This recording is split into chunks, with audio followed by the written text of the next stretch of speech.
하나님의 평화가 우리 가운데 함께 하시기를 빕니다. 아멘. 오늘은 대림절 넷째 주일입니다. 우리 색동교회 강단이 참 아름답죠? 네. 하나하나가 다 의미가 있습니다. 이렇게 꾸밀 수 있는 이 뭐랍니까 이걸? 화면? 네.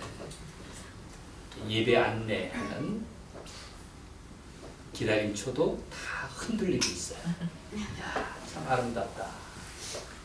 또 피아노에 있는 것도 그렇고 이 성탄절 별꽃 또 야 목화 세상에 흰눈이 펑펑 내린 것 같아요.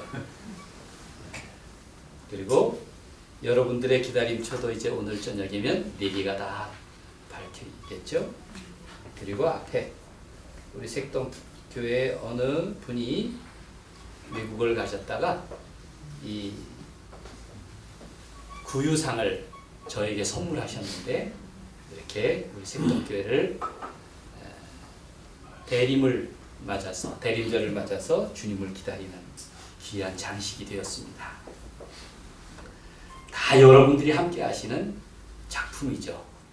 우리 모두를 위해서 박수 한번 보내주십시오. 또 이번 성탄 일에는 우리 교회학교 어린이들이 또 성탄곡을 합주합니다. 우리 아이들이 설레해요 벌써. 곡도 정하고 악기도 갖다 놓고 아침부터 연습을 하고 성탄을 기다리는 마음이 얼마나 귀합니까? 네. 또 12월 24일 성탄 저녁 8시에 우리가 해마다 고요한 밤 촛불 기도회를 하는데 여러분 모두 오십시오. 어린이들도 함께 하면서 이번에는 준비된 낭독과 함께 예배를 드릴 것입니다. 그렇게 설레는 마음으로 성탄을 맞았으면 좋겠습니다. 아멘. 기다림초를 만들 때만 해도 언제 사주가 돌아오나 싶더니 벌써 4번째 초를 켭니다. 4가지 초에는 이름이 있습니다. 첫 번째 초는 예언의 초, 두 번째 초는 베들레헴의 초, 세 번째 초는 목자들의 초, 그리고 오늘 4번째는 천사의 초입니다. 옛말에 기다림이 깊은 것을 빗대어서 일일이 여삼추 그렇게 말했죠. 하루가 꼭 3년 같다는 말입니다. 그런데 이렇게 시간이 빨리 다가온 것을 보면 기다림이 지루하지 않았다는 증거일 것입니다. 또는 시간이 서둘러 빨리 흘러간 것을 보면 내 기다림이 진지하지 않았던가 싶기도 합니다. 성경은 그 기다림이 얼마나 길었던가를 말하고 있습니다. 선지자 이사야는 임마누엘 소식을 예언하였습니다. 이사야 7장 14절에서 보라, 처녀가 잉태하여 아들을 낳을 것이요 그 이름을 임마누엘이라 하리라. 구약시대의 예언입니다. 마태복음은 이 예언이 무려 700년이나 흘러서 실현되었다고 전합니다. 드디어 천사 가브리엘이 처녀 마리아에게 나타나서 내가 잉태하여 아들을 낳을 것이다. 그런 선지자 이사야의 예언을 전합니다. 마태복음 1장 23절에 보라, 처녀가 잉태하여 아들을 낳을 것이요 그의 이름은 임마누엘이라 하리라. 이것은 요셉에게 전한 메시지입니다. 성탄은 우리가 함께 나와 함께 하시는 하나님을 기억하고 또 기다리는 그런 시간입니다. 예수님의 탄생 장면에서 가장 유명한 것이 수태고지입니다. 마태복음은 천사가 약혼자인 남자 요셉에게 전하였고 또 누가복음은 처녀 마리아에게 전했습니다. 하나님의 사자는 약혼자 요셉의 꿈에 나타나서 아기 출생 소식을 알려줍니다. 당시 요셉은 자기와 정혼한 마리아가 임신했다는 사실을 알게 되었습니다. 있을 수 없는 일입니다. 약혼자의 권리를 주장해서 율법에 따라서 재판을 받게 할 수도 있었습니다. 그러나 자기가 사랑하는 마리아에게는 얼마나 가혹한 짓입니까? 그래서 정혼은 없던 일로 하고 조용히 관계를 끊으려 하였습니다. 마리아를 보호하려는 것이었죠.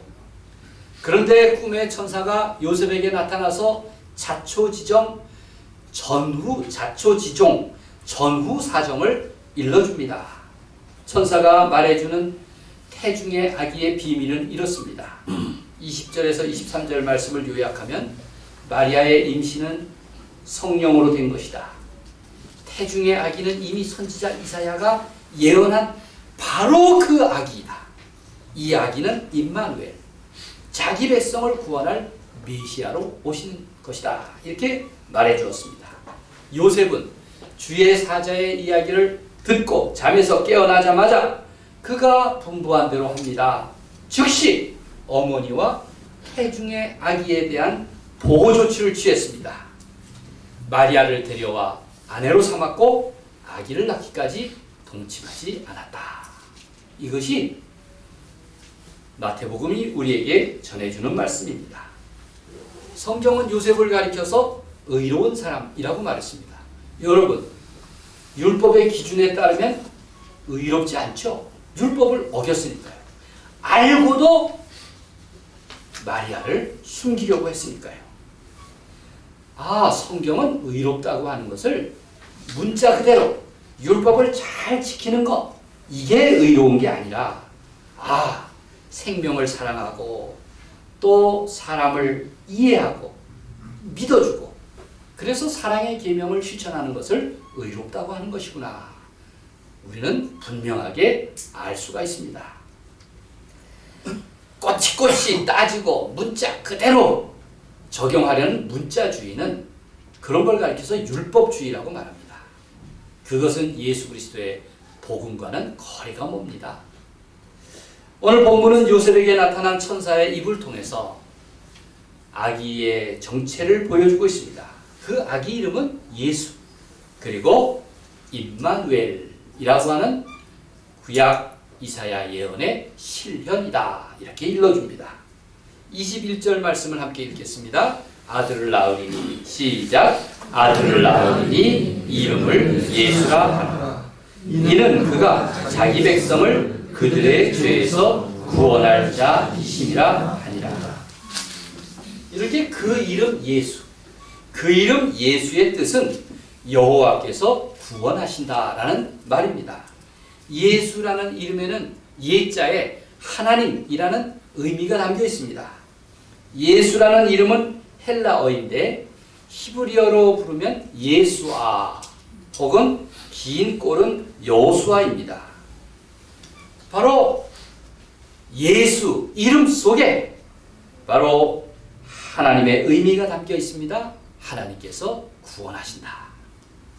시편은 오실 메시아에 대해서 이렇게 전합니다. 시편 130편 8절에서 그가 이스라엘을 그의 모든 죄악에서 속량하시리로다. 또 시편 130편 6절에서는 그 메시아에 대한 기다림이 얼마나 길고 깊은지 이렇게 비유하고 있습니다. 파수꾼이 아침을 기다림보다 내 영혼이 주를 더 기다리나니 참으로 파수꾼이 아침을 기다림보다 더하도다. 이렇게 말씀하십니다. 성탄은 가장 위대한 탄생 이야기입니다. 2000년 전 베들레헴이라는 작은 마을에서 일어난 사건이지만 성탄은 두고두고 사람들의 삶에서 다시 재현되고 있습니다. 지금 베들레헴은 팔레스타인 서안 지구에 있습니다. 제가 독일에서 살던 1990년대만 하더라도 성탄 전야가 되면 독일 텔레비전들이 베들레헴의 현재의 모습을 생중계합니다. 거기에 경건한 순례자들이 베들레헴을 방문하고 여행하는 모습을 내내 비추어 주었습니다. 참 보기가 좋았습니다. 그래서 설레었습니다. 그런데 지금은 상상도 못할 일이 되었습니다. 사람들은 저마다 자신의 입장에서 경험한 예수님을 이야기합니다. 애초에 유대인들은 어떻습니까? 예수님을 보고 하나님이 보내실 해방자로 기대했습니다. 왜냐하면 기적을 많이 행하고 율법을 뛰어나게 해석했기 때문입니다. 아, 메시아가 오시면 그들을 로마의 지배로부터 해방시킬 것이다 라고 기대했습니다. 그런데 어땠습니까? 지금도 사람들은 진정으로 메시아 오시기를 고대하고 있습니다. 그만큼 앞이 캄캄하기 때문입니다.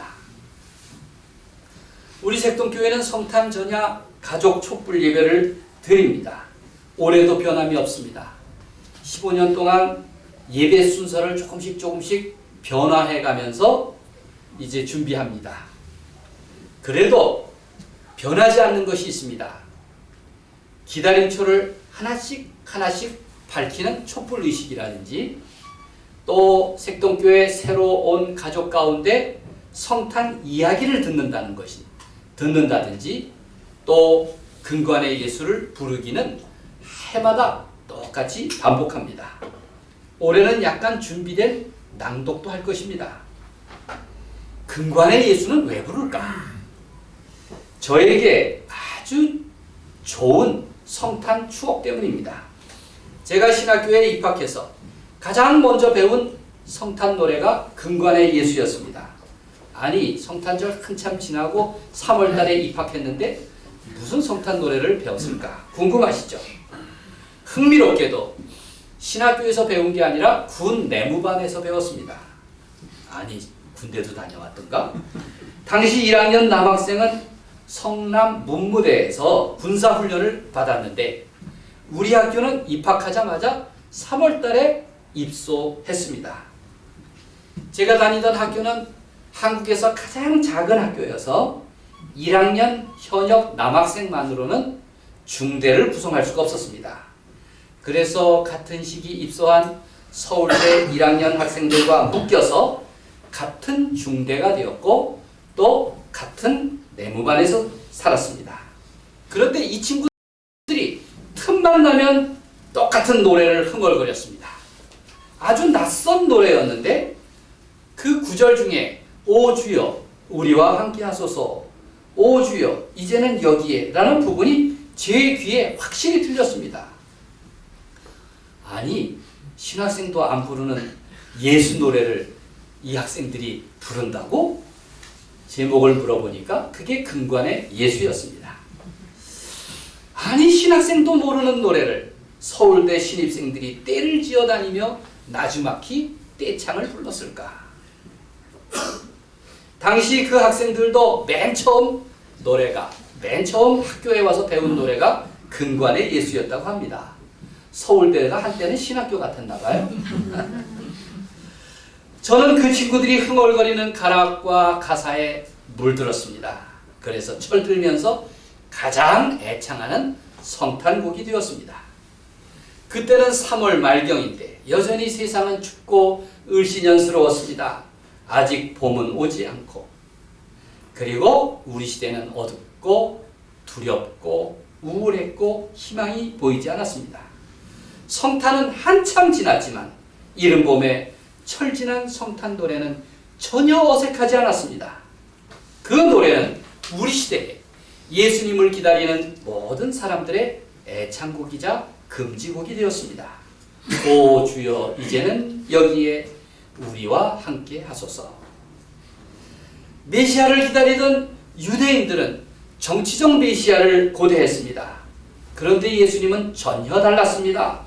유대인들의 생각에 자신의 메시아가 군사적이고 정치적으로 해방자일 줄 알았는데, 그런데 오히려 남을 섬기고 그들을 위해 고난을 받는다는 것은 상상할 수 없었습니다. 그들의 기대와 다르자 환호성을 부르던 유대인들은 이제는 일제히 십자가를 외치며 철저히 등을 돌렸습니다. 사실 예수님은 이 땅에 혁명을 위해서 오셨습니다. 그러나 정치적 혁명에 국한된 것이 아니었습니다. 예수님의 방식은 사람들의 삶 가운데 일으키고자 하는 혁명은 전혀 다른 방식이었습니다. 그리스도이신 예수님은 약속된 메시아로서 위대한 힘을 갖고 있었는데, 그런데 그 힘은 사람을 사랑하고 사람을 용서하고 서로 용서하게 하시는 그런 능력이었습니다. 예수님은 그의 주변에 모여든 사람들을 그렇게 사랑하셨고 그의 능력을 보여주신 것입니다. 그리고 예수님이 가르쳐 주신 대로 그 말씀을 받아들인 사람들은 자신이 하나님의 자녀임을 깨닫게 되었고 그리고 자유인으로 살았습니다. 중국인들은 예수를 한자어로 풀기를 야소라고 불렀습니다. 우리 한국에도 초대에는 야소교라고 불렀고 야소교인이라고 말했습니다. 그런가 야자 깨달을 소자입니다. 인도 선교사인 스탠리 존스는 중국인들의 탁월한 해석에 대해서 감탄했습니다. 의심과 방황에서 해방시키시는 자, 의심과 방황으로부터 해방시키는 예수입니다. 예수님은 그의 시대의 사람들뿐만 아니라 오늘 우리를 위해서도 구원자가 되셨습니다. 오늘 우리를 향해서도 의심과 방황으로부터 깨어나게 하는 야소가 되신 것입니다. 주님의 삶과 주님의 죽으심 그리고 부활은 위대한 하나님의 사건입니다. 예수님은 모든 시대, 모든 사람들을 그렇게 찾아오십니다. 현대를 살아가는 우리의 삶에도 사랑의 혁명을 일으키기를 원하십니다. 그리하여 아기 예수는 메시아를 기다리고 주님을 기다리는 모든 사람들의 꿈자리에 반드시 다시 태어나십니다. 히브리서의 고백대로 예수님은 그 시대의 구원자시고 또 동시에 우리 시대의 구원자이십니다. 예수 그리스도는 어제나 오늘이나 영원토록 동일하시니라. 이렇게 히브리서 13장 8절에서 말씀하십니다. 오늘 교회 안에 종종 이렇게 묻습니다. 예수가 없다. 예수의 삶이 없다. 예수의 십자가가 없다. 예수 없는 예수교회. 이게 말이 됩니까? 아마 이러한 예수 없는 예수교회라는 자성의 목소리는 신앙 고백은 넘치고 프로그램은 많은데 예수 그리스도의 가르침, 그 사랑, 그 십자가가 없다는 얘기일 것입니다. 얼마나 허망한 노릇입니까? 이제 정답은 간단합니다. 예수님이 메시아, 그리스도, 구세주이시라면 주님의 성탄 그리고 주님의 십자가와 부활이 나와 관계가 있어야 합니다. 우리 교회와 관계가 있어야 됩니다. 내게 나를 위해 오시고 죽으시고 부활하셔서 나의 주님이 되셨다는 그 고백, 그것이 내 삶에 구체적으로 표현되고 나타나야 할 줄로 믿습니다. 아멘. 복음서는 처음부터 끝까지 일관되게 우리와 함께 하시는 하나님에 대해서 말씀하고 있습니다. 요한복음은 예수님이 이 땅에 오신 것을 하나님께서 우리와 함께 하신 사건으로 증언하고 있습니다. 창세기부터 요한계시록까지 말하려고 하는 것은 바로 우리와 함께 하시는 하나님입니다. 요한복음 1장 14절에서 말씀이 육신이 되어 우리 가운데 거하시매 이렇게 말씀하십니다. 이걸 또 중국 사람들은 뭐라고 표현하냐면 도성인신이라고 불렀습니다. 제가 홍콩에 있는 도풍사라고 하는 옛 절에 가보니까 옛날 불상이 놓여있던 자리에는 십자가가 있고 그리고 그 위에 액자에 도성인신이라고 써있더군요. 지금은 옛 절이 크리스찬 센터가 되었는데 도성인신은 말씀이 사람이 되셨다 라는 뜻입니다. 요한복음 1장 14절 말씀인 것입니다. 바로 말씀이 육신이 되신 그 사건은 천사가 요셉에게 전한 그 이름 예수와 통합니다. 그의 이름을 임마누엘이라 하리라. 한마디로 하나님이 우리와 함께 계신다라는 뜻입니다. 그 이름 예수는 가장 낮은 자리에서 가장 연약한 모습으로 가장 가난한 사람들 가운데 오셨습니다. 그리고 평생 비천한 사람들과 함께 어울리셨고 고난을 자초하신 분입니다. 성경에 보면 예수님은 다윗 왕가의 자손이요 하나님의 아들이라고 했는데, 그런데 참 그 영광이 무색하지 않습니까? 그렇기 때문에 우리가 자칫 우리의 짧은 믿음으로는 진짜 예수님을 놓쳐버릴 수도 있습니다. 만약 놓쳐버린다면 우리는 내 더럽고 냄새나며 상처입고 부끄러운 발을 손수 씻어주시는 그 사랑조차도 외면할 수 있습니다. 그렇기 때문에 우리의 기다림이 필요합니다. 더 진지하게 그리고 더 깊은 사랑으로 그 기다림을 이어가야 할 것입니다. 제가 서울 종로 5가에 있는 필리핀 디아스포라 교회 이야기를 말씀드린 적이 있을 겁니다. 제가 그 교회의 요청으로 필리핀 사람들을 위해서 날개 십자가를 만들어 드린 적이 있기 때문입니다. 기억하시나요? 제가 그래서 설교할 수 있습니다. 여러분들이 제가 드리는 말씀을 다 기억하면 내가 어떻게 설교를 할 수 있겠어요? 15년 동안이나. 이 날개 십자가는 제가 그 교회 요청을 받고 그러면 필리핀 나무 조각을 하나 구해다오 했더니 즉시 필리핀에서 나무 조각 하나가 날라와서 양평 공항에 도착했다고 그랬죠? 기억나실만 한데 그 양평에 있는 십자가를 부랴부랴 저희가 받아가지고 제가 강화에 있는 그 김명원 목수님에게 부탁을 해서 이렇게 만들어 주시오. 그래서 필리핀 나무 조각과 우리나라 소나무 두 소나무를 연결해가지고 날개 십자가를 만들었어요. 큰 것은 그 교회에 보내서 이렇게 걸려있고 작은 것은 제 십자가 전시장에 앞으로 전시될 예정입니다. 주님, 우리나라에 와서 살고 있는 이 필리핀 디아스포라 사람들을 날개 아래 보호하듯이 좀 보호해 주십시오. 그런 의미를 담은 것입니다. 아직도 기억 안 나세요? 아, 신기하다. 오늘은 그 교회에서 성탄절 예배를 드린다고 합니다. 그래서 제가 물어봤어요. 12월 25일이 아니라 왜 오늘 성탄 예배를 드립니까? 그랬더니 이주민 노동자들은 일요일 외에는 놀지 않기 때문이랍니다. 그래서 미리 전주일에 성탄 축하 예배를 드립니다. 아마 그들은 이렇게 노래할 것입니다. 오 주여 이제는 여기에 우리와 함께 하소서. 오 주여 이제는 여기에 타향살이를 하는 우리에게, 이주민의 고달픈 삶을 살고 있는 우리에게 날개 아래 우리를 보호하듯 오늘 우리와 함께 하소서. 그렇게 기도할 것입니다. 예수님은 이 땅에 이주민으로 오셨습니다.